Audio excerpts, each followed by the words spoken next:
नमो नमः। श्री सिद्धि विनायक नमो नमः। अष्ट विनायक नमो नमः।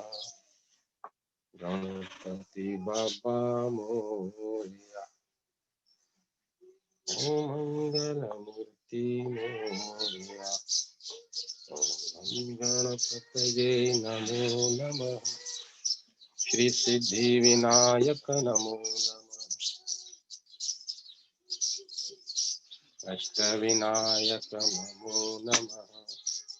गणपति बाबा मोरया। ओम मंगल मूर्ति मोरया। ओम गणपतये नमो नमः।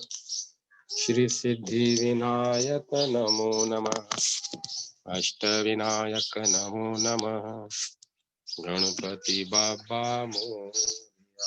ओम मंगल मूर्ति मोरया। ओम गणपतये नमो नमः। श्री सिद्धि विनायक नमो नमः। अष्ट विनायक नमो नमः। गणपति बाबा मोरया। श्री हरि श्री हरि श्री हरि। संक्षिप्त ब्रह्म पुराण। सूर्य की महिमा। मुनियों ने कहा, सूर्य श्रेष्ठ, आपने भोग और मोक्ष प्रदान करने वाले भगवान भास्करों के उत्तम क्षेत्र का जो वर्णन किया है वह सब हम लोगों ने सुना। अब यह बतलाइए कि उनकी भक्ति कैसे की जाती है और वे किस प्रकार प्रसन्न होते हैं। इस समय यही सब सुनने की हमारी इच्छा है। ब्रह्मा जी बोले, मन के द्वारा इष्ट देव के प्रति जो भावना होती है उसे ही भक्ति और श्रद्धा कहते हैं। जो इष्ट देव की कथा सुनता, उनके भक्तों की पूजा करता तथा अग्नि की उपासना में संलग्न रहता है, वह सनातन भक्त है। जो इष्ट देव का चिंतन करता, उन्हीं में मन लगाता, उन्हीं की पूजा में रत रहता तथा उन्हीं के लिए कर्म करता है, वह निश्चय ही सनातन भक्त है। जो इष्ट देव के लिए किए जाने वाले कर्मों का अनुमोदन करता, उनके भक्तों में दोष नहीं देखता, अन्य देवता की निंदा नहीं करता, सूर्य के व्रत रखता तथा चलते फिरते ठहरते सोते सूंघते और आंख खोलते मीचते समय भगवान भास्कर का स्मरण करता है, वह मनुष्य अधिक भक्त माना गया है। विज्ञ पुरुष को सदा ऐसी ही भक्ति करनी चाहिए। भक्ति, समाधि, स्तुति और मन से जो नियम किया जाता और जो ब्राह्मण को दान दिया जाता है, उसे देवता, मनुष्य और पितर सभी ग्रहण करते हैं। पत्र, पुष्प, फल और जल, ये जो कुछ भी भक्ति पूर्वक अर्पण किया जाता है उसे देवता ग्रहण करते हैं, परंतु वे नास्तिकों की दी हुई वस्तु नहीं स्वीकार करते। नियम और आचार के साथ भाव शुद्धि का भी उपयोग करना चाहिए। हृदय के भाव को शुद्ध रखते हुए जो कुछ किया जाता है वह सब सफल होता है। भगवान सूर्य के सत्वन, जप, उपहार, समर्पण, पूजन, उपवास, व्रत और भजन से मनुष्य सब पापों से मुक्त हो जाता है। जो पृथ्वी पर मस्तक रखकर भगवान सूर्य को नमस्कार करता है वह तत्काल सब पापों से छूट जाता है, उसमें तनिक भी संदेह नहीं है। जो मनुष्य भक्ति पूर्वक सूर्य देव की प्रदक्षिणा करता है उसके द्वारा सातों द्वीपों सहित पृथ्वी की परिक्रमा हो जाती है। जो सूर्य देव को अपने हृदय में धारण करके केवल आकाश की प्रदक्षिणा करता है उसके द्वारा निश्चय ही संपूर्ण देवताओं की परिक्रमा हो जाती है। जो षष्ठी या सप्तमी को एक समय भोजन करके नियम और व्रत का पालन करते हुए सूर्य देव का भक्ति पूर्वक पूजन करता है उसे अश्वमेघ यज्ञ का फल मिलता है। जो षष्ठी तथा सप्तमी को दिन रात उपवास करके भगवान भास्कर का पूजन करता है वह परम गति को प्राप्त होता है। जब शुक्ल पक्ष की सप्तमी को रविवार हो उस दिन विजया सप्तमी होती है। उसमें दिया हुआ दान महान फल देने वाला है। विजया सप्तमी को किया हुआ स्नान, दान, तप, होम और उपवास सब कुछ बड़े बड़े पातकों का नाश करने वाला है। जो मनुष्य रविवार के दिन श्राद्ध करते और महातेजस्वी सूर्य का यजन करते हैं, उन्हें अभिष्ट फल की प्राप्ति होती है। जिनके समस्त धार्मिक कार्य सदा भगवान सूर्य के उद्देश्य से होते हैं, उनके कुल में कोई दरिद्र अथवा रोगी नहीं होता। जो सफेद, लाल अथवा पीली मिट्टी से भगवान सूर्य के मंदिर को लीपता है, उसे मनोवांछित फल की प्राप्ति होती है। जो निराहार रहकर भांति भांति के सुगंधित पुष्पों द्वारा सूर्य देव का पूजन करता है, उसे अभिष्ट फल की प्राप्ति होती है।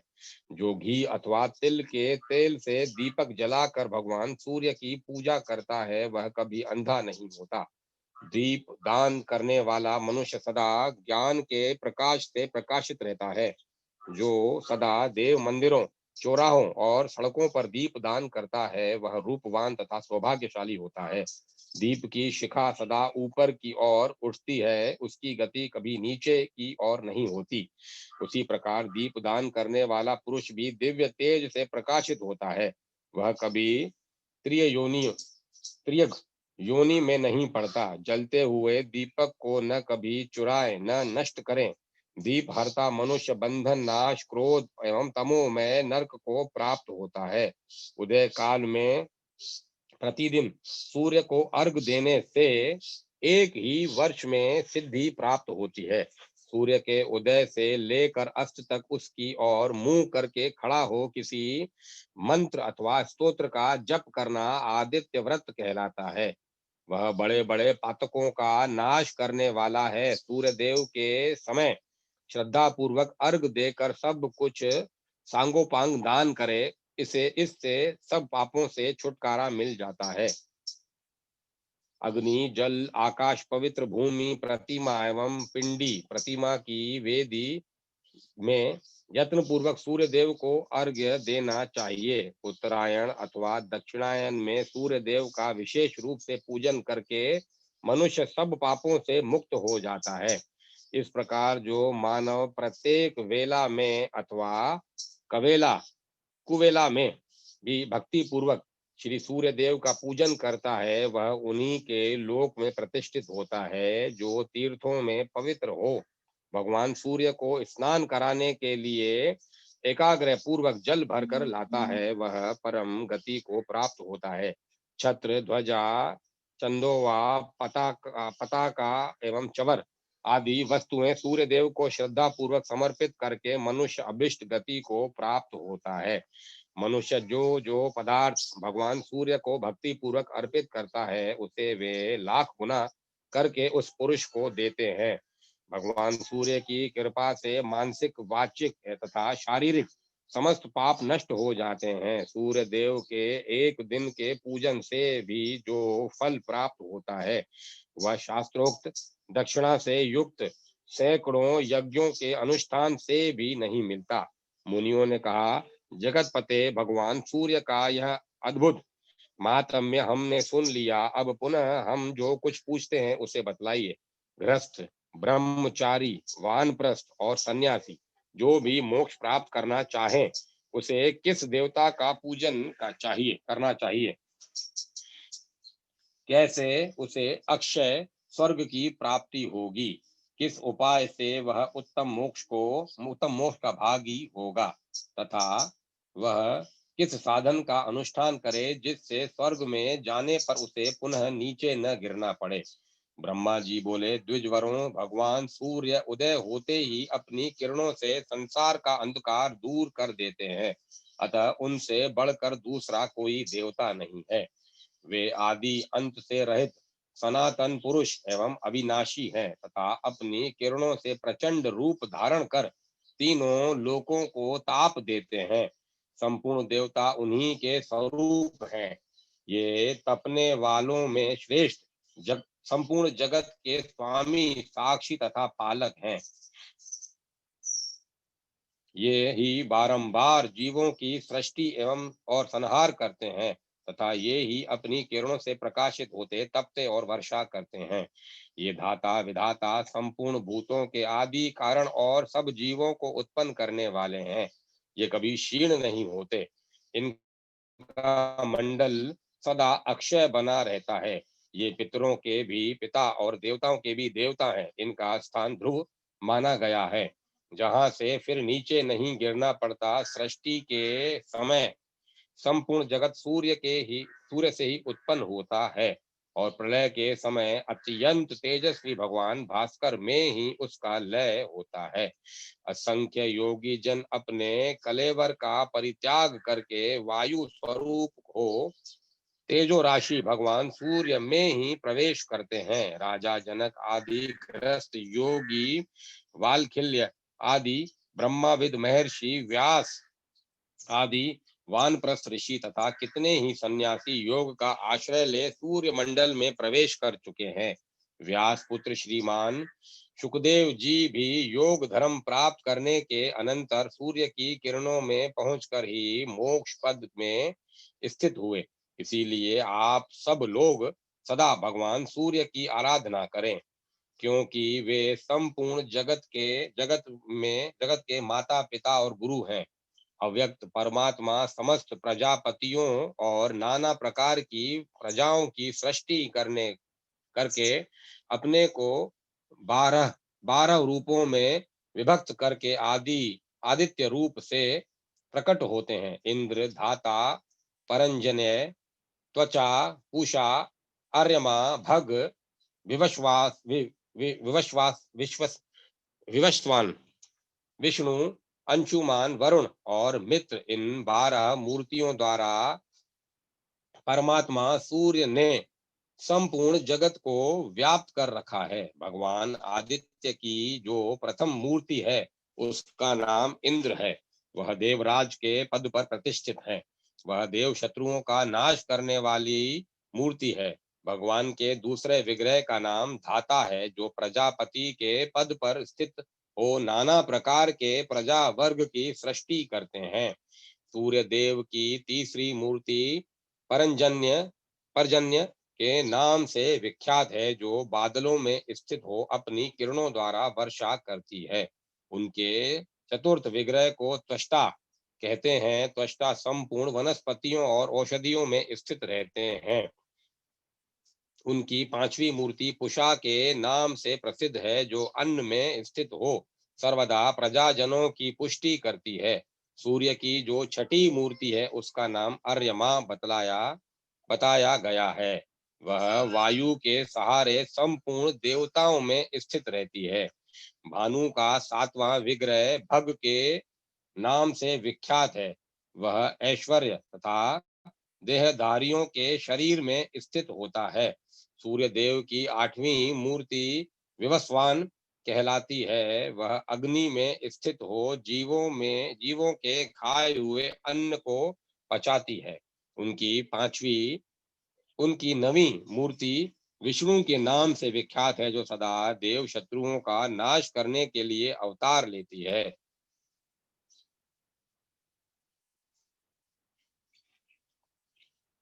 सूर्य की 10वीं मूर्ति का नाम अंशुमान है, जो वायु में प्रतिष्ठित होकर समस्त प्रजा को आनंद प्रदान करती है। सूर्य का 11वां स्वरूप वरुण के नाम से प्रसिद्ध है, जो सदा जल में स्थित होकर प्रजा का पोषण करता है। भानु के 12वें विग्रह का नाम मित्र है, जिसने संपूर्ण लोकों का हित करने के लिए चंद्र नदी के तट पर स्थित होकर तपस्या की। परमात्मा सूर्य देव ने इन 12 मूर्तियों के द्वारा संपूर्ण जगत को व्याप्त कर रखा है। इसीलिए भक्त पुरुषों को उचित है कि वे भगवान सूर्य में मन लगाकर पूर्वोक्त 12 मूर्तियों में उनका ध्यान और नमस्कार करें। इस प्रकार मनुष्य 12 आदित्यों को नमस्कार करके उनके नामों का प्रतिदिन पाठ और श्रवण करने से सूर्य लोक में प्रतिष्ठित होता है। मुनियों ने पूछा, यदि ये सूर्य सनातन आदि देव हैं, तो इन्होंने वर पाने की इच्छा से प्राकृत मनुष्यों की भांति तपस्या क्यों की? ब्रह्मा जी बोले, ब्राह्मणों, यह सूर्य का परम गोपनीय रहस्य है। पूर्व काल में मित्र देवता ने महात्मा नारद को जो बात बतलाई थी वही मैं तुम लोगों से कहता हूँ। एक समय की बात है, अपनी इंद्रियों को वश में रखने वाले महायोगी नारद जी मेरुगिरी के शिखर से गंधमादन नामक पर्वत पर उतरे और संपूर्ण लोकों में विचरते हुए उस स्थान पर आए जहाँ मित्र देवता तपस्या करते थे। उन्हें तपस्या में संलग्न देख नारद जी के मन में कौतूहल हुआ। वे सोचने लगे, जो अक्षय अविकारी व्यक्त स्वरूप और सनातन पुरुष है, जिन महात्मा ने तीनों लोकों को धारण कर रखा है, जो सब देवताओं के पिता एवं परों से भी पर हैं, वे किन देवताओं तथा अथवा पितरों का यजन करते रहे हैं और करेंगे। इस प्रकार मन ही मन विचार करके नारद जी मित्र देवता से बोले, भगवान, अंगोपांगों सहित संपूर्ण वेदों और पुराणों में आपकी महिमा का गान किया जाता है। आप अजन्मा सनातन धाता तथा उत्तम अधिष्ठान है। भूत भविष्य और वर्तमान सब कुछ आप में ही प्रतिष्ठित है। गृहस्थ आदि चारों आश्रम प्रतिदिन आपका ही यजन करते हैं।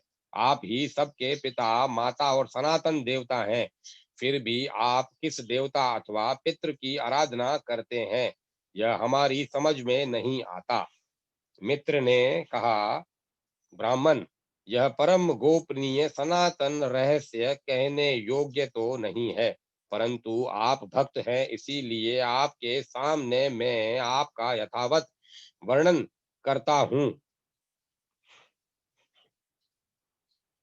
वह जो सूक्ष्म अविज्ञेय अव्यक्त अचल ध्रुव इंद्रिय रहित इंद्रियों के विषयों से रहित तथा संपूर्ण भूतों से पृथक है, वही समस्त जीवों का अंतरात्मा है। उसी को क्षेत्रज्ञ भी कहते हैं। वह तीनों गुणों से भिन्न पुरुष कहा जाता है। उसी का नाम भगवान हिरण्यगर्भ है।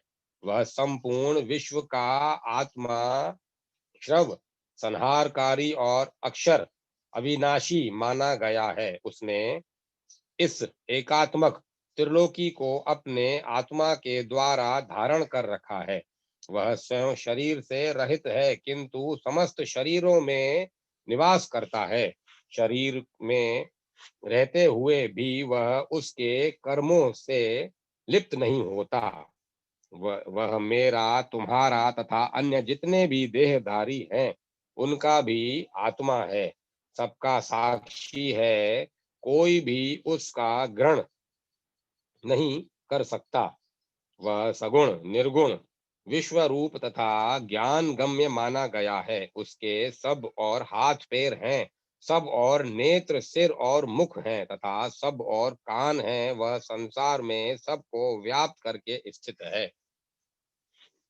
संपूर्ण मस्तक उसके मस्तक, संपूर्ण भुजाएं उसकी भुजा, संपूर्ण पैर उसके पैर, संपूर्ण नेत्र उसके नेत्र एवं संपूर्ण नासिकाएं उसकी नासिकाएं हैं। वह स्वेच्छाचारी है और अकेला ही संपूर्ण नेत्र से क्षेत्रों में सुखपूर्वक विचरता है। वह जितने शरीर हैं, वे सभी क्षेत्र कहलाते, यहाँ जितने शरीर हैं वे सभी क्षेत्र कहलाते हैं। उन सब को वह योगात्मा जानता है, इसीलिए क्षेत्रज्ञ कहलाता है। अव्यक्त पुर में शयन करता है, अतः उसे पुरुष कहते हैं। विश्व का अर्थ है बहुविध। वह परमात्मा सर्वत्र बतलाया जाता है, इसीलिए बहुविध रूप होने के कारण वह विश्व रूप माना गया है। एकमात्र वही महान है और एकमात्र वही पुरुष कहलाता है। अतः वह एकमात्र सनातन परमात्मा ही महापुरुष नाम धारण करता है। वह परमात्मा स्वयं ही अपने आप को 100,000 लाख और करोड़ों रूप में प्रकट कर लेता है। जैसे आकाश से गिरा हुआ जल भूमि के रस विशेष से दूसरे स्वाद का हो जाता है, उसी प्रकार पुण्य में रस के संपर्क से वह परमात्मा अनेक रूप प्रतीत होने लगता है।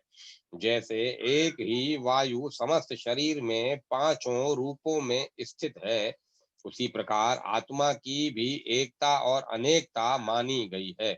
जैसे अग्नि दूसरे स्थानों की विशेषता से अन्य नाम धारण करती है, उसी प्रकार वह परमात्मा ब्रह्मा आदि के रूपों में भिन्न भिन्न नाम धारण करता है। जैसे एक दीप हजारों दीपों को प्रकट करता है, वैसे ही वह एक ही परमात्मा हजारों रूपों को उत्पन्न करता है। संसार में जो चराचर भूत है वे नित्य नहीं है, परंतु वह परमात्मा अक्षय अप्रेम्य तथा सर्वव्यापी कहा जाता है। वह ब्रह्म सद सत्य स्वरूप है। लोक में देव कार्य तथा पितृ कार्य के अवसर पर उसी की पूजा होती है, उससे बढ़कर दूसरा कोई देवता या पितर नहीं है। उसका ज्ञान अपने आत्मा के द्वारा होता है, अतः वे उसी सर्वात्मा का पूजन करता है। देवर्षे स्वर्ग में भी जो जीव उस परमेश्वर को नमस्कार करते हैं, वे उसी के द्वारा दिए हुए अभिष्ट गति को प्राप्त होते हैं। देवता और अपने अपने आश्रमों में स्थित मनुष्य भक्ति पूर्वक सबके आदिभूत उस परमात्मा का पूजा करते हैं और वे उन्हें सदगति प्रदान करते हैं। वे सर्वात्मा सर्वगत और निर्गुण कहलाते हैं। मैं भगवान सूर्य को ऐसा मानकर अपने ज्ञान के अनुसार उनका पूजन करता हूँ। नारद जी, यह गोपनीय उपदेश मैंने अपनी भक्ति के कारण आपको बतलाया है।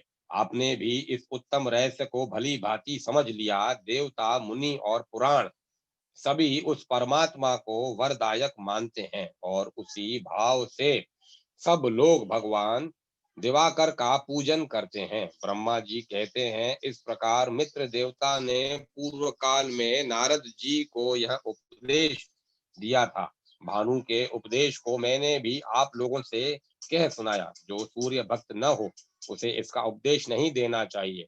जो मनुष्य प्रतिदिन इस प्रसंग को सुनता और जो सुनाता है, वह निस्संदेह भगवान सूर्य में प्रवेश करता है। आरंभ से ही इस कथा को सुनकर रोगी मनुष्य रोग से मुक्त हो जाता है और जिज्ञासु को उत्तम ज्ञान एवं अभिष्ट गति की प्राप्ति होती है।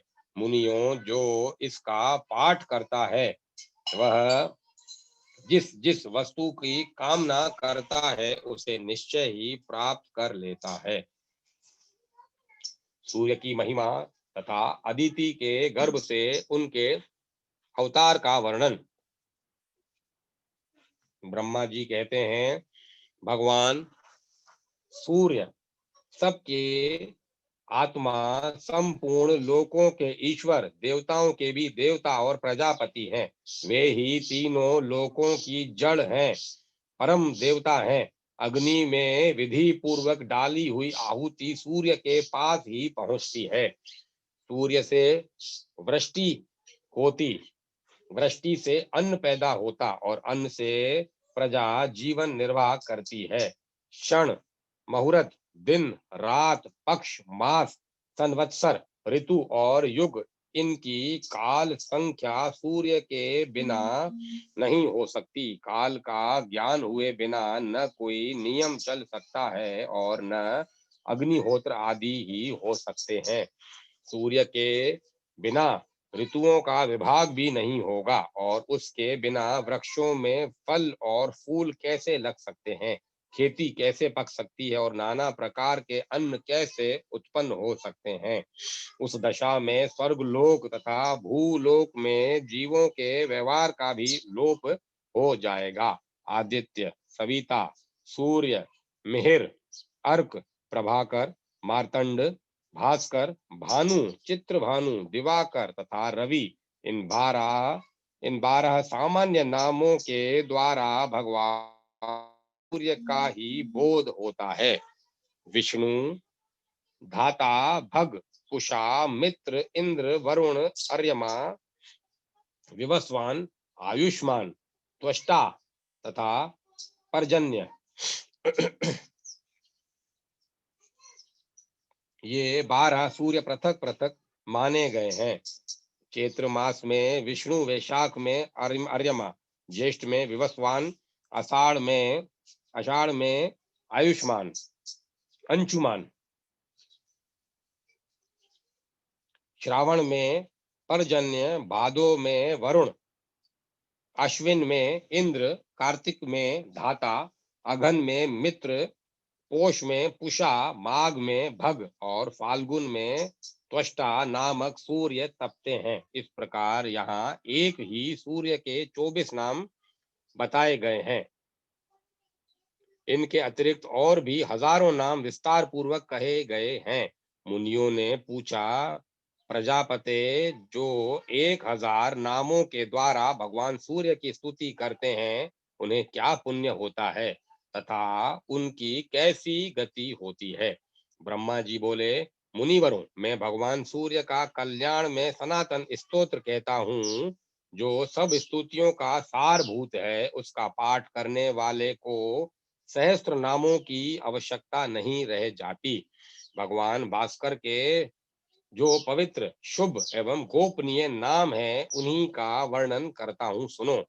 विकीर्तन, विवस्वान, मार्तंडे, भास्कर, रवि, लोक प्रकाशक, श्रीमान, लोक चक्षु, महेश्वर, लोक साक्षी, त्रिलोकेश, कर्ता, हर्ता, तमिहस्त्रा, तपन, तापन, शुचि, सप्ता, श्वाहन, गभिस्त हस्ता, ब्रह्मा और सर्व देवन मस्कृत। इस प्रकार 21 नामों का यह स्तोत्र भगवान सूर्य को सदा प्रिय है। यह शरीर को निरोग करने वाला, यह शरीर को निरोग बनाने वाला, धन की वृद्धि करने वाला और यश फैलाने वाला स्तोत्र राज है। इसकी तीनों लोकों में प्रसिद्धि है।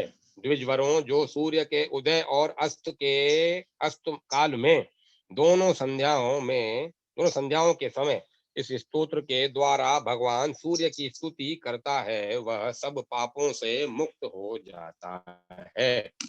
भगवान सूर्य के समीप एक बार भी इसका जप करने से मानसिक, वाचिक, शारीरिक तथा कर्म जनित सब पाप नष्ट हो जाते हैं। अतः ब्राह्मणों, आप लोग यत्न पूर्वक संपूर्ण अभिलक्षित फलों के देने वाले भगवान सूर्य का इस स्तोत्र के द्वारा सत्वन करें। मुनियों ने पूछा, भगवान, आपने भगवान सूर्य को निर्गुण एवं सनातन देवता बतलाया है, फिर आपके ही मुंह से हमने यह भी सुना है कि वे 12 स्वरूपों में प्रकट हुए। वे तेज की राशि और महान तेजस्वी होकर किसी स्त्री के गर्भ से कैसे प्रकट हुए, इस विषय में हमें बड़ा संदेह है। ब्रह्मा जी बोले, प्रजापति दक्ष के 60 कन्याएं हुई, जो श्रेष्ठ और सुंदरी थी। उनके नाम अदिति, दिति, दनु और विंता आदि थे। उनमें से 13 कन्याओं का विवाह दक्ष ने कश्यप जी से किया था। अदिति ने तीनों लोकों के स्वामी देवताओं को जन्म दिया। दिति से दैत्य और दनु से बलाभिमानी भयंकर दानव उत्पन्न हुए। विंता आदि अन्य स्त्रियों ने भी स्थावर जगम भूतों को जन्म दिया। इन दक्ष सुताओं के पुत्र, पौत्र और दोहित्र आदि के द्वारा यह संपूर्ण जगत व्याप्त हो गया। कश्यप के पुत्रों में देवता प्रधान हैं, वे सात्विक हैं। इनके अतिरिक्त दैत्य आदि राजस और तामस हैं। देवताओं को यज्ञ का भागी बनाया गया है, परंतु दैत्य और दानव उनसे शत्रुता रखते हैं, अतः वे मिलकर उन्हें कष्ट पहुंचाने लगे। माता अदिति ने देखा, दैत्यों और दानवों ने मेरे पुत्रों को अपने स्थान से हटा दिया और सारी त्रिलोकी नष्ट प्राय कर दी।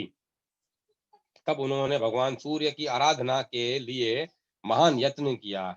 वे नियमित आहार करके कठोर नियम का पालन करती हुई एकाग्र चित्त हो आकाश में स्थित तेजो राशि भगवान भास्कर का सत्वन करने लगी। अदिति बोली, भगवान आप अत्यंत सूक्ष्म, परम पवित्र और अनुपम तेज धारण करते हैं। तेजस्वियों के ईश्वर, तेज के आधार तथा सनातन देवता हैं। आपको नमस्कार है। गोपते, जगत का उपकार करने के लिए मैं आपकी स्तुति, आपसे प्रार्थना करती हूँ। प्रचंड रूप धारण करते समय आपकी जैसी आकृति होती है, उसको मैं प्रणाम करती हूँ। क्रमशः 8 मास तक पृथ्वी के जल रूप रस को ग्रहण करने के लिए आप जिस अत्यंत तीव्र रूप को धारण करते हैं, उसे मैं प्रणाम करती हूँ। आपका यह स्वरूप अग्नि और सोम से संयुक्त होता है। आप गुणात्मा को नमस्कार है। विभाव विभाव सो को विभाव सो आपका जो रूप ऋक, यजुक्ष और साम की एकता से त्रिय त्रय संज्ञक इस विश्व के रूप में तपता है, उसको नमस्कार है। सनातन उससे भी परे जो ओम नाम से प्रतिपादित स्थूल एवं सूक्ष्म रूप निर्मल स्वरूप है, उसको मेरा प्रणाम है। ब्रह्मा जी कहते हैं, इस प्रकार बहुत दिनों तक आराधना करने पर भगवान सूर्य ने दक्ष कन्या अदिति को अपने तेजो में स्वरूप का प्रत्यक्ष दर्शन कराया। अदिति बोली, जगत के आदि कारण भगवान सूर्य आप मुझ पर प्रसन्न हो। गोपते, मैं आपको भली भांति देख नहीं पाती। दिवाकर आप ऐसी कृपा करें जिससे मुझे आपके स्वरूप का भली भांति दर्शन हो सके। भक्तों पर दया करने वाले प्रभु, मेरे पुत्र आपके भक्त हैं, आप उन पर कृपा करें। तब भगवान भास्कर ने अपने सामने पड़ी हुई देवी को स्पष्ट दर्शन देकर कहा, देवी आपकी जो इच्छा हो उसके अनुसार मुझसे कोई एक वर मांग लें। अदिति बोली, देव आप प्रसन्न हो। अधिक बलवान अधिक बलवान दैत्यों और दानवों ने मेरे पुत्रों के हाथ से त्रिलोकी का राज्य और यज्ञ भाग छीन लिया है। गोपते, उन्हीं के लिए आप मेरे ऊपर कृपा करें। अपने अंश से मेरे पुत्रों के भाई होकर आप उनके शत्रुओं का नाश करें। भगवान सूर्य ने कहा, देवी मैं अपने 1000वें अंश से तुम्हारे गर्भ का बालक होकर प्रकट होऊंगा और तुम्हारे पुत्र के शत्रु का नाश करूंगा। यूं कहकर भगवान भास्कर अंतर ध्यान हो गए और देवी अदिति भी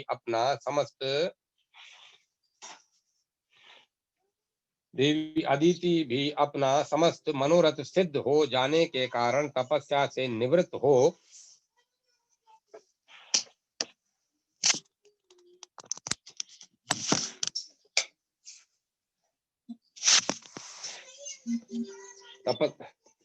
तपस्या से निवृत्त हो गई। तत्पश्चात वर्ष के अंत में देव माता अदिति की इच्छा पूर्ण करने के लिए भगवान सविता ने उनके गर्भ में निवास किया। उस समय देवी अदिति यह सोचकर कि मैं पवित्रता पूर्वक ही इस दिव्य गर्भ को धारण करूंगी, एकाग्र चित्त होकर कृच्छ और चंद्रायण आदि व्रतों का पालन करने लगी। उनका यह कठोर नियम देखकर कश्यप जी ने कुछ कुपित होकर कहा, तू नित्य उपवास करके गर्भ के बच्चे को क्यों मारे डालती है। तब वे भी रुष्ट होकर बोली, देखिए यह रहा गर्भ का बच्चा, मैंने इसे नहीं मारा, यही अपने शत्रुओं का मारने वाला होगा।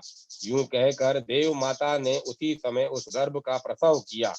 वह उदयकालीन सूर्य के समान तेजस्वी अंडाकार गर्भ सहसा प्रकाशित हो उठा। उसे देखकर कश्यप जी ने वैदिक वाणी के द्वारा आदर पूर्वक उसका सत्वन किया।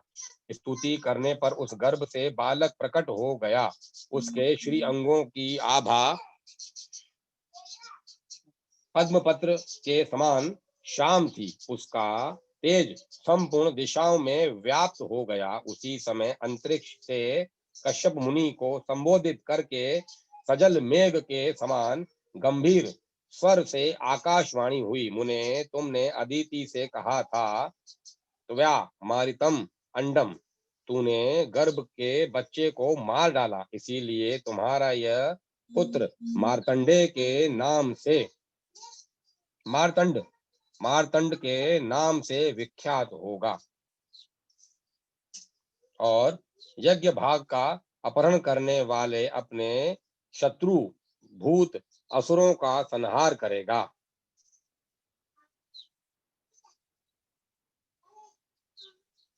यह आकाशवाणी सुनकर देवताओं को बड़ा हर्ष हुआ और दानव हतो उत्साह हो गए। तत्पश्चात देवताओं सहित इंद्र ने दैत्यों को युद्ध के लिए ललकारा। दानवों ने भी आकर उनका सामना किया। उस समय देवताओं और असुरों में बड़ा भयानक युद्ध हुआ। उस युद्ध में भगवान मार्तंड ने दैत्यों की ओर देखा, अतः वे सभी महान असुर उनके तेज से जलकर गए भस्म हो गए। फिर तो देवताओं के हर्ष की सीमा नहीं रही। उन्होंने अदिति और मार्तंड का सत्वन किया। तदंतर देवताओं को पूर्वत अपने अपने अधिकार और यज्ञ भाग प्राप्त हो गए। भगवान मार्तंड भी अपने अधिकार का पालन करने लगे। ऊपर और नीचे सब और किरणें फैली होने से भगवान सूर्य कदम पुष्प की भांति शोभा पाते थे। वे आग में तपाए हुए गोले के सदृश दिखाई देते थे। उनका विग्रह अधिक स्पष्ट नहीं जान पड़ता था। श्री सूर्य देव की स्तुति तथा उनके अष्टोत्तर शत नामों का वर्णन।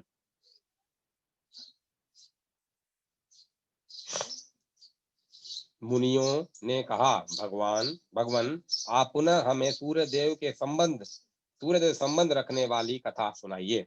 ब्रह्मा जी बोले, स्थावर जगम समस्त प्राणियों के नष्ट हो जाने पर जब समस्त लोग अंधकार में विलीन हो गए थे, उस समय सबसे पहले प्रकृति से गुणों की हेतुभूत समिष्ट बुद्धि महतत्व का आविर्भाव हुआ। उस बुद्धि से पंच महाभूत का प्रवर्तक अहंकार प्रकट हुआ। आकाश, वायु, अग्नि, जल और पृथ्वी, ये पांच महाभूत हुए। तदंतर एक अंड उत्पन्न हुआ। उसमें ये सातों लोग प्रतिष्ठित थे। सातों द्वीपों और समुद्रों सहित पृथ्वी भी उसमें थी। उसी में मैं, विष्णु और महादेव जी भी थे। वहां सब लोग तमोगुण से अभिभूत एवं विमुण थे और परमेश्वर का ध्यान करते थे। तदंतर अंधकार को दूर करने वाले एक महातेजस्वी देवता प्रकट हुए। उस समय हम लोगों ने ध्यान के द्वारा जाना कि ये भगवान सूर्य हैं। उन परमात्मा को जानकर हमने दिव्य स्तुतियों के द्वारा उनका सत्वन आरंभ किया। भगवान, तुम आदि देव हो। ऐश्वर्य से संपन्न होने के कारण तुम देवताओं के ईश्वर हो। संपूर्ण भूतों के आदि कर्ता भी तुम ही हो। तुम ही देवादिदेव दिवाकर हो। संपूर्ण भूतों, देवताओं, गंधर्वों, राक्षसों, मुनियों, किन्नरों, सिद्धों, नागों तथा पक्षियों का जीवन तुमसे ही चलता है। तुम ही ब्रह्मा, तुम ही महादेव, तुम ही विष्णु, तुम ही प्रजापति तथा तुम ही वायु, इंद्र, सोम, विवस्वान एवं वरुण हो। तुम ही काल हो, सृष्टि के कर्ता, धर्ता, संहर्ता और प्रभु भी तुम ही हो। नदी, समुद्र, पर्वत, बिजली, इंद्र, धनुष, प्रलय, सृष्टि, व्यक्त, अव्यक्त एवं सनातन पुरुष भी तुम ही हो। साक्षात परमेश्वर तुम ही हो। तुम्हारे हाथ और पैर सब और हैं। नेत्र, मस्तक और मुख भी सब और हैं। तुम्हारे सहस्त्रों किरणें, सहस्त्रों मुख, सहस्त्रों चरण और सहस्त्रों नेत्र हैं। तुम संपूर्ण भूतों के आदि कारण हो। भू, भुव, स्वः, मह, जनः, तपः और सत्य, ये सब तुम्हारे ही स्वरूप हैं। तुम्हारा जो स्वरूप अत्यंत तेजस्वी, सबका प्रकाशक, दिव्य, संपूर्ण लोकों में प्रकाश बिखेरने वाला और देवेश्वरों के द्वारा भी कठिनता से देखे जाने योग्य है, उसको हमारा नमस्कार है। देवता और सिद्ध जिसका सेवन करते हैं, भृगु, अत्रि और पुलह आदि महर्षि जिसकी स्तुति में संलग्न रहते हैं, तथा जो अत्यंत अव्यक्त है, तुम्हारे उस स्वरूप को हमारा प्रणाम है। संपूर्ण देवताओं में उत्कृष्ट तुम्हारा जो रूप वेद वेत्ता पुरुषों के द्वारा जानने योग्य, नित्य और सर्व ज्ञान संपन्न है, उनको हमारा नमस्कार है। तुम्हारा जो स्वरूप इस विश्व की सृष्टि करने वाला, विश्व में अग्नि एवं देवताओं द्वारा पूजित, संपूर्ण विश्व में व्यापक और अचिंत्य है, उसे हमारा प्रणाम है। तुम्हारा जो रूप यज्ञ, वेद लोक तथा धूलोक से भी परे परमात्मा नाम से विख्यात है, उसको हमारा नमस्कार है।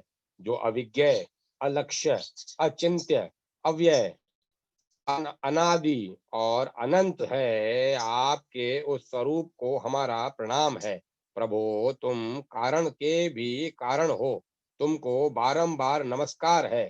पापों से मुक्त करने वाले तुम्हें प्रणाम है, प्रणाम है। तुम दैत्यों को पीड़ा देने वाले और रोगों से छुटकारा दिलाने वाले हो, तुम्हें अनेक नमस्कार है। तुम सबको वर, सुख, धन और उत्तम बुद्धि प्रदान करने वाले हो, तुम्हें बारंबार नमस्कार है। इस प्रकार स्तुति करने से तेजो में रूप धारण करने वाले भगवान भास्कर ने कल्याणमयी वाणी से कहा, आप लोगों को कौन सा वर प्रदान किया जाए।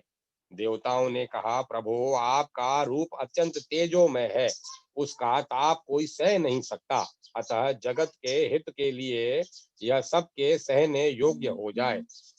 तब एवमस्तु कहकर आदि कर्ता भगवान सूर्य संपूर्ण लोकों के कार्य सिद्ध करने के लिए समय समय पर गर्मी, सर्दी और वर्षा करने लगे। तदंतर ज्ञानी, योगी, ध्यानी तथा अन्यान्य मोक्षाभिलाषी पुरुष अपने हृदय मंदिर में स्थित भगवान सूर्य का ध्यान करने लगे। समस्त शुभ लक्षणों से हीन तथा संपूर्ण पातकों से युक्त ही क्यों न हो, भगवान सूर्य की शरण लेने से मनुष्य सब पापों से तर जाता है।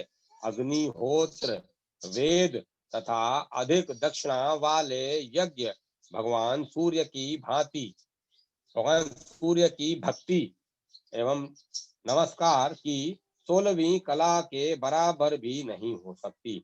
अग्निहोत्र, वेद तथा अधिक दक्षिणा वाले यज्ञ भगवान सूर्य की भक्ति एवं नमस्कार की 16वीं कला के बराबर भी नहीं हो सकती, कला के बराबर भी नहीं हो सकते। भगवान सूर्य तीर्थों में सर्वोत्तम तीर्थ, भगवान सूर्य तीर्थों में सर्वोत्तम तीर्थ, मंगलों में परम मंगल में और पवित्रों में परम पवित्र हैं। अतः विद्वान पुरुष उनकी शरण लेते हैं। जो इंद्र आदि के द्वारा प्रशंसित सूर्य देव को नमस्कार करते हैं, वे सब पापों से मुक्त हो सूर्य लोक में जाते हैं। मुनियों ने कहा, ब्राह्मण, हमारे मन में चिरकाल से यह इच्छा हो रही है कि भगवान सूर्य के 108 नाम का वर्णन सुने, आप उन्हें बताने की कृपा करें। ब्रह्मा जी बोले, ब्राह्मणों, भगवान भास्कर के परम गोपनीय 108 नाम जो स्वर्ग और मोक्ष देने वाले हैं, बतलाता हूँ, सुनो। ओम सूर्य, अर्यमा, भग, त्वष्टा, उषा, पोषक, अर्क, सविता, रवि, घभिस्तमान किरणों वाले, अज, अजन्मा, काल, मृत्यु, धाता, धारण करने वाले, प्रभाकर, प्रकाश का खजाना, पृथ्वी, आप, जल, तेज, ख, आकाश, वायु, परायण, शरण देने वाले, सोम, बृहस्पति, शुक्र, बुध, अंगारक, अंगारक, मंगल, इंद्र, दिवसवान, दीप्तांशु, प्रज्वलित किरणों वाले, शुचि, पवित्र, सूर्य, सूर्यपुत्र, मनु, शनेश्चर, ब्रह्मा, विष्णु, रुद्र, स्कंद, कार्तिकेय, वैश्वण, कुबेर, यम, वेदुत, बिजली में रहने वाली अग्नि, जठराग्नि, ऐंथन,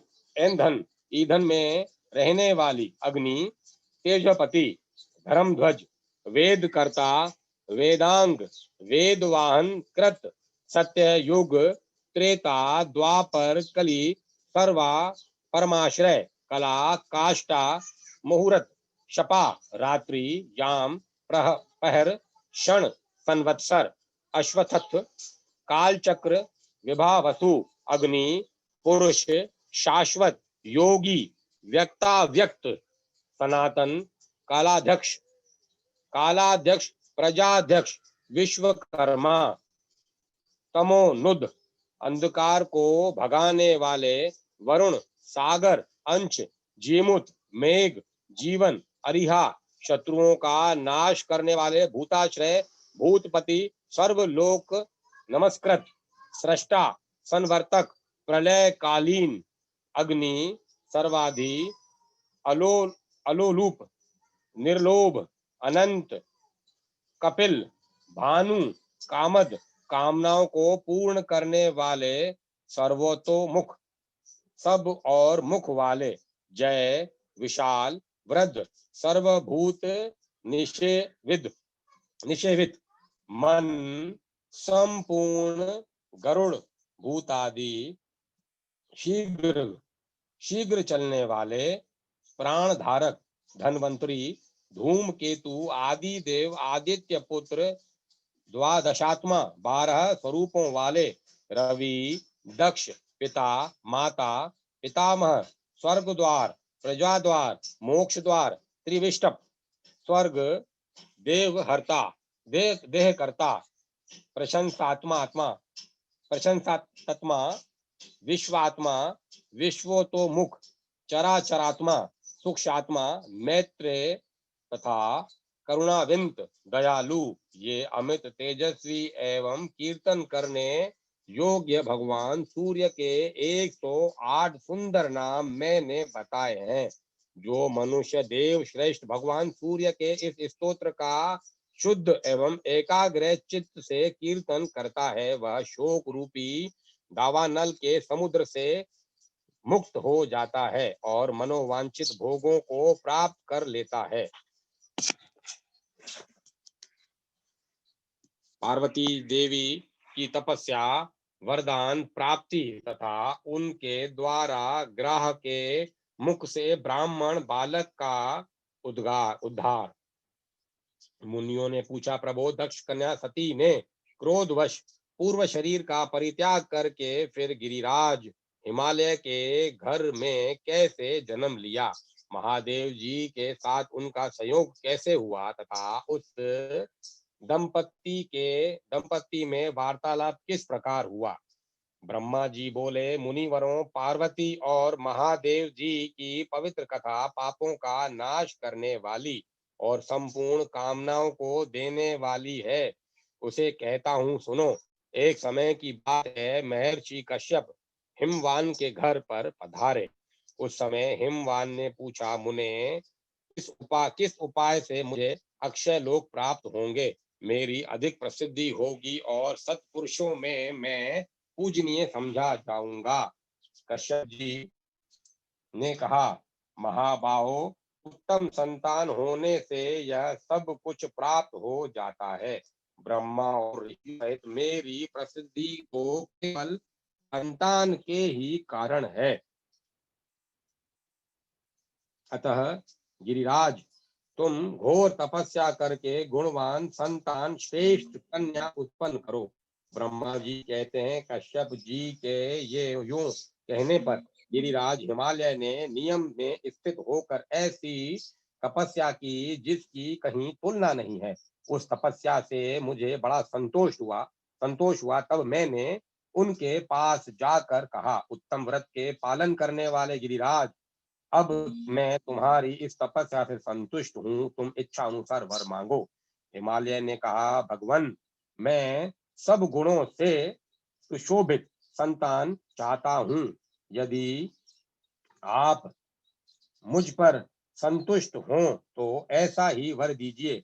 गिरिराज ने यह बात सुनकर गिरिराज की यह बात सुनकर मैंने उन्हें मनोवांछित वर देते हुए कहा, शैलेंद्र, इस तपस्या के प्रभाव से तुम्हारी कन्या उत्पन्न होगी, जिससे तुम सर्वत्र उत्तम कीर्ति प्राप्त करोगे। तुम्हारे यहाँ कोटि कोटि तीर्थ वास करेंगे।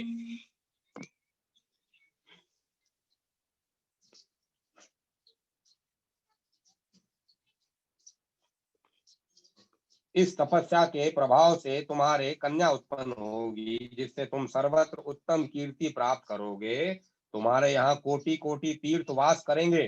तुम संपूर्ण देवताओं से पूजित होगे तथा अपने पुण्य से देवताओं को भी पावन बनाओगे। तदंतर गिरिराज ने समय अनुसार अपनी पत्नी मैना के गर्भ से अपर्णा नाम की एक कन्या उत्पन्न की। अपर्णा बहुत समय तक निराहार रही। उसे उपवास से रोकते हुए माता ने कहा, बेटी उमा, ऐसा मत करो। उस समय वे मात्र स्नेह से दुखित हो रही थी। माता के यूं कहने पर कठोर तपस्या करने वाली पार्वती देवी उमा नाम से ही संसार में प्रसिद्ध हुई। पार्वती की तपस्या से तीनों लोग संतप्त हो उठे। तब मैंने उससे कहा, देवी, क्यों इस कठोर तपस्या से तुम संपूर्ण लोगों को संताप दे रही हो। कल्याणी, तुम्ही ने इस संपूर्ण जगत की सृष्टि की है, स्वयं ही इसे रचकर अब इसका विनाश न करो। जगन माता, तुम अपने तेज से संपूर्ण लोकों को धारण करती हो, फिर कौन ऐसी वस्तु है जिसे तुम इस समय तपस्या द्वारा प्राप्त करना चाहती हो, वह हमें बतलाओ। देवी ने कहा, पितामह, मैं जिसके लिए यह तपस्या करती हूँ उसे आप भली भांति जानते हैं, फिर मुझसे क्यों पूछते हैं। तब मैंने पार्वती से कहा, शुभे, तुम जिनके लिए तप करती हो वे स्वयं ही तुम्हारा वरण करेंगे। भगवान शंकर ही सर्वश्रेष्ठ पति हैं। वे संपूर्ण लोकेश्वरों के भी ईश्वर हैं। हम सदा ही उनके अधीन रहने वाले किंकर हैं। देवी, ये देवताओं के भी देवता परमेश्वर और स्वयंभू हैं। उनका स्वरूप बहुत ही उदार है। उनकी समानता करने वाला कहीं कोई भी नहीं है। तत्पश्चात देवताओं ने आकर परम सुंदरी पार्वती से कहा, देवी, भगवान शंकर थोड़े ही दिनों में आपके स्वामी होंगे। अब इसके लिए तपस्या न कीजिए। यूं कहकर देवताओं ने गिरिराज कुमारी की प्रदक्षिणा की और वहां से अंतर ध्यान हो गए। पार्वती की तपस्या से निवृत्त हो पार्वती जी भी तपस्या से निवृत्त हो गई, किंतु अपने आश्रम में ही रहने लगी। एक दिन जब वे अपने आश्रम पर उगे हुए अशोक वृक्ष का सहारा लेकर खड़ी थी, देवताओं की पीड़ा दूर करने वाले भगवान शंकर पधारे। उनके ललाट में चंद्राकार तिलक लगा था। वे बाह के बराबर नाटा और एवं विकृत रूप धारण करके आए थे।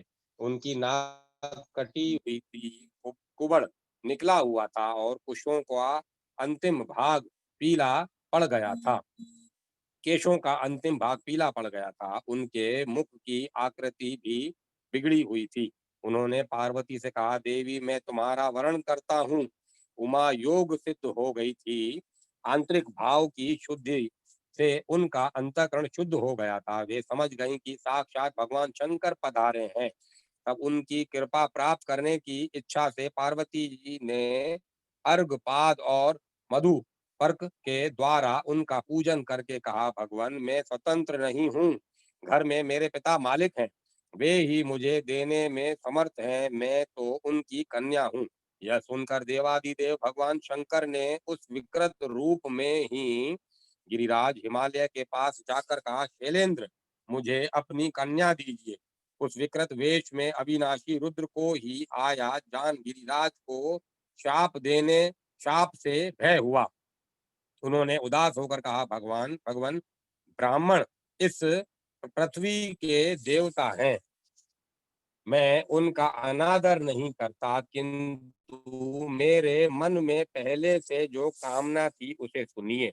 मेरी पुत्री का स्वयंवर होगा, उसमें जो वह जिसको वरण करेगी वही उसका पति होगा। हिमालय की यह बात सुनकर भगवान शंकर ने देवी के पास आकर कहा, तुम्हारे पिता ने स्वयंवर होने की बात कही है, उसमें तुम जिसका वरण करोगी वही तुम्हारा पति होगा।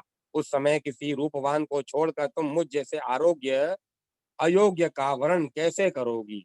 उनके यूं कहने पर पार्वती जी ने उनको उनकी बातों पर विचार करते हुए कहा, महाभाग आपको अन्यथा विचार नहीं करना चाहिए, मैं आपका ही वरण करूंगी, इसमें कोई अनोखी बात नहीं है। अथवा यदि आपको मुझ पर संदेह हो तो मैं यही आपका वरण करती हूँ। यूं कहकर पार्वती जी ने अपने हाथों से अशोक का गुच्छा लेकर भगवान शंकर के कंधे पर रखा और कहा, देव मैंने आपका वरण कर लिया।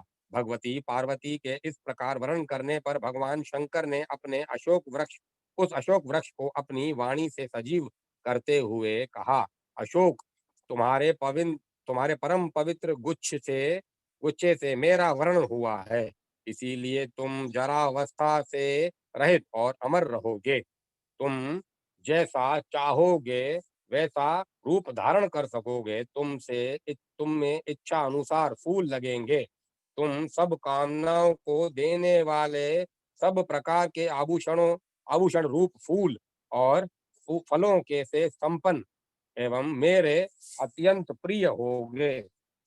तुम में सब प्रकार की सुगंध होगी और तथा तुम देवताओं के अधिक प्रिय बने रहोगे। यूं कहकर जगत की सृष्टि और संपूर्ण भूतों का पालन करने वाले भगवान शंकर हिमालय कुमारी उमा से विदा ले वहीं अंतर्ध्यान हो गए। उनके चले जाने पर पार्वती देवी भी उन्हीं की ओर मन लगाए एक शिला पर बैठ गई। उसी समय देवादिदेव शिव स्वयं लीला करने के लिए ब्राह्मण बालक का रूप धारण करके निकटवर्ती सरोवर में प्रकट हुए। उस समय उन्हें ग्राह ने पकड़ रखा था। वे बोले, हाय, ग्राह से पकड़े जाने के कारण मैं अचेत हो रहा हूँ, कोई हो तो मुझे आकर बचाए। पीड़ित ब्राह्मण की यह पुकार सुनकर कल्याणमयी देवी पार्वती सहसा उठ खड़ी हुई और उस स्थान पर गई जहाँ वह ब्राह्मण बालक खड़ा था। वहां पहुंचकर चंद्रमुखी देवी ने देखा एक बहुत सुंदर बालक ग्राह के मुख में पड़ा थर थर कांप रहा है। ग्राह के खींचने पर वह तेजस्वी बालक बड़ा आर्तनाद करता था। उस ग्राहग्रस्त बालक को देखकर देवी उमा दुख से आतुर हो उठी और बोली, ग्राहराज यह अपने पिता माता का एक ही बालक है, उसे शीघ्र छोड़ दो। ग्राह ने कहा, देवी छठे दिन पर जो सबसे पहले मेरे पास आ जाता है उसी को विधाता ने मेरा आहार निश्चित किया है। महाभागे यह बालक आज के दिन ब्रह्मा जी से प्रेरित होकर ही मेरे पास आया है, अतः मैं इसे किसी प्रकार न छोड़ूंगा। देवी बोली, ग्राहराज मैंने हिमालय से के शिखर पर जो उत्तम तपस्या की है उसका पुण्य लेकर इस बालक को छोड़ दो, मैं तुम्हें नमस्कार करती हूँ। ग्राह ने कहा, देवी आपने थोड़ा या उत्तम जो कुछ भी तपस्या की है वह सब मुझे दे दो तो शीघ्र ही यह छुटकारा पा जाएगा। देवी बोली, महाग्रह मैंने जन्म से लेकर अब तक जो पुण्य किया है वह सब तुम्हें समर्पित है, इस बालक को छोड़ दो। देवी के इतना कहते ही उनकी तपस्या से विभूषित हो वह ग्राह दोपहर के सूर्य की भांति तेज से प्रज्वलित हो उठा। उस समय उसकी ओर देखना कठिन हो रहा था। ग्रह ने संतुष्ट होकर विश्व को धारण करने वाली देवी से कहा, महाव्रते, तुमने यह क्या किया? भली भांति सोचकर देखो तो सही। तपस्या का उपार्जन बड़े कष्ट से होता है, अतः उसका परित्याग अच्छा नहीं माना गया है। तुम अपनी तपस्या ले लो, साथ ही इस बालक को भी मैं छोड़ देता हूँ। देवी ने कहा, ग्राह, मुझे अपना शरीर देकर भी यत्न पूर्वक ब्राह्मण की रक्षा करनी चाहिए। तपस्या तो मैं फिर भी कर सकती हूँ, किंतु यह ब्राह्मण पुनः नहीं मिल सकता। महाग्राह, मैंने भली भांति सोचकर तपस्या के द्वारा बालक को छुड़ाया है। तपस्या ब्राह्मणों से श्रेष्ठ नहीं है। मैं ब्राह्मणों को ही श्रेष्ठ मानती हूँ। ग्रहराज, मैं तपस्या देकर फिर नहीं लूंगी। कोई मनुष्य दी अपनी कोई मनुष्य भी अपनी दी हुई वस्तु को वापस नहीं लेता। अतः यह तपस्या तुमसे तुम में ही सुशोभित हो। इस लोक को, इस बालक को छोड़ दो। पार्वती के यूं कहने पर सूर्य के समान प्रकाशित होने वाले ग्रह ने उनकी प्रशंसा की। उस बालक को छोड़ दिया और देवी को नमस्कार करके वहीं अंतर ध्यान हो गया। अपनी तपस्या की हानि समझकर पार्वती ने पुनः नियम पूर्वक तप का आरंभ किया। उन्हें पुनः तपस्या करने के लिए उत्सुक जान साक्षात भगवान शंकर ने प्रकट होकर कहा, देवी, अब तपस्या न करो। तुमने अपना तप मुझे ही समर्पित किया है, अतः वही सहस्त्र गुना होकर तुम्हारे लिए अक्षय हो जाएगा। इस प्रकार तपस्या के अक्षय होने का उत्तम वरदान पाकर उमा देवी को बड़ी प्रसन्नता हुई और वे स्वयंवर की प्रतीक्षा करने लगी।